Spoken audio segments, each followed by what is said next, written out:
Hey everyone, it's Jack Reeve, TalkNorwichCity here. Hope you're all doing very well indeed. Back for another video. It's fixture release day. Yes, the fixtures are out, and of course, usually would be really excited about the games that we'll be going to, the first away day, the new grounds that we get to go to. And I think it's been slightly subdued this year, hasn't it? Because obviously we can't, or at the moment, can't get to football matches. Whether that will change, of course, we need to wait and see.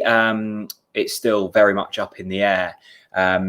If all fans can go back, percentages of fans that can go back, when all fans can go back, when we can finally go on away day. So it does feel a little bit subdued, but still there is a slight element of excitement in the air. The football season is just around the corner for Norwich City. I know it feels like last season has only just finished, but our first league game is not too far away. Our first cup game is really close. That's on the 5th of September against Luton.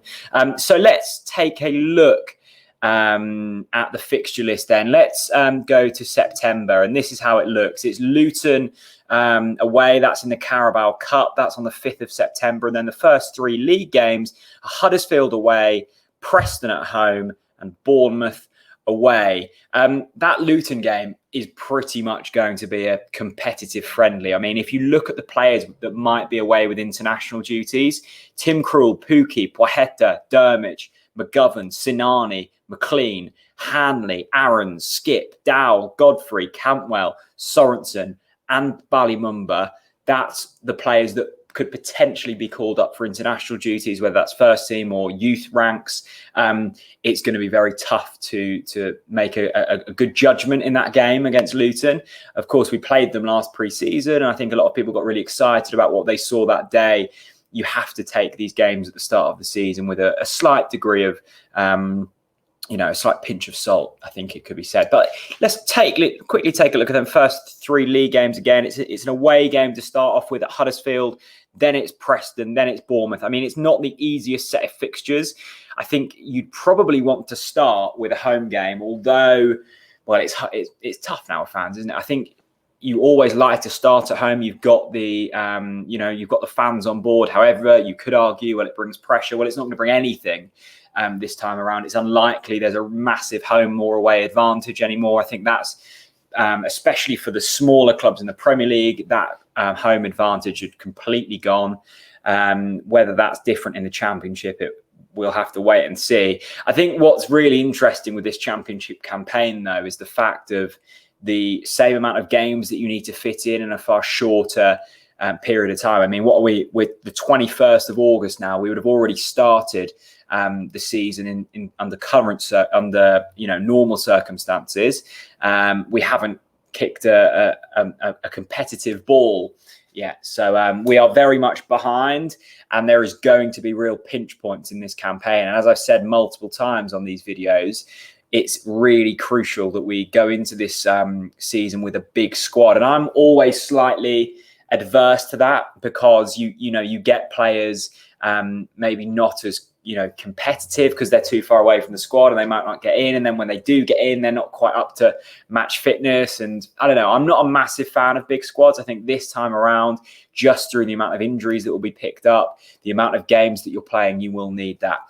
And as I say, you find pinch points, and the pinch points come around the middle of the season. This is December. I struggle to fit it all onto the screen. As you can see there, 2, 4, 6, 8 games in the month of December. And I think there might be another one that's actually been cropped off screen there. Luton away, Sheffield Wednesday at home, Nottingham Forest at home, Blackburn away, Reading away, Cardiff at home, Watford away, QPR at home. I mean, that is absolutely ridiculous. I mean, you look at that first week of December, the 2nd, the 5th, the 9th, the 12th, you've basically got sort of 3 days rest between all of them. I mean, December and January are always usually quite busy months, but you look at that and it's like, this is going to be an absolute footballing bonanza.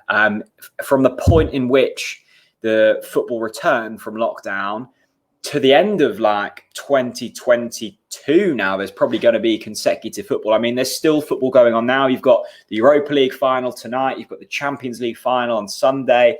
The Europa League qualifiers for next season have already started. And then you're into the Carabao Cup. If you love football, this is a really fun time because it is on constantly at the moment. I'm not going to run through all of the months. This is the run-in for Norwich City, the final 3 games. QPR away, Reading at home, Barnsley away. So that's a fairly favourable run in that. I mean, QPR and Reading probably looking for a mid-table finish. Barnsley survived last season on the final day of the season. So, yeah, make of it what you will. I think the key pointers in that is the start is relatively tricky. An away trip to start, then at home to a Preston side who we know will be well drilled under Alex Neil, and then a trip to Bournemouth who of course came down with us. So a tricky start, a really packed middle season, and a fairly favourable run-in.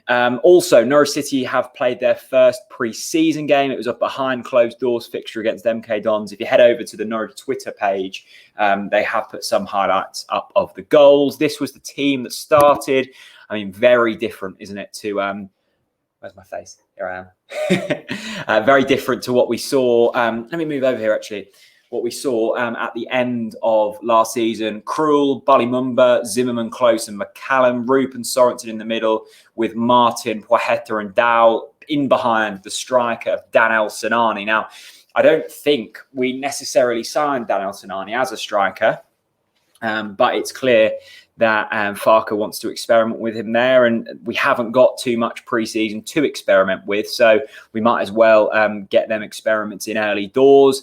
The result, well, it was very much a one-sided encounter. Norwich City winning that game 5-0 on El Hernandez with the final goal. I think, I'm saying that, I did start recording this and the match hadn't finished, which is risky. I mean, it could be 6-5 MK Dons now, who knows? This is very much live content. 6-0. Emi Buendia on the score sheet as well. Josh Martin with 2. Marco Stiefman with 1, Adam Eder with 1, and also missed the penalty. Hernandez with 1, and Emi Buendia with 1. 6 goals for Norwich City and a clean sheet. Yes, it's behind closed doors. MK Dons looked all over the shop. They will be using trialists and, you know, again, trying to get into some kind of rhythm, much like Norwich City. But that's absolutely brilliant. They are now off to Germany for a little pre-season tour, and then they'll be straight back and straight into it. Let me know what you think of the fixture list. Are you that bothered? I'm struggling to get too excited about it, I must admit. But I can't wait for the start of the new season now. I'm really excited to cover it here on Talk Norwich City. We're pretty much doing daily content at the moment while time allows. We are very, well, I say we're very close. We're a little stretch away, but we're very much on the home straight to 20,000 subscribers. We're gaining subscribers at a real rapid rate at the moment. So if you are interested in Norwich City daily content, then please do hit subscribe. It's completely free. We've got some really exciting news coming up, so stay about with that. That is my Twitter account at JackReedTNC if you want to follow me on there. And we have got a Ko-fi page, a one-off donation service. That is in the description below. Fixture list, first pre-season. That's today's video. Thank you very much for watching, and I'll see you again very soon. Bye-bye.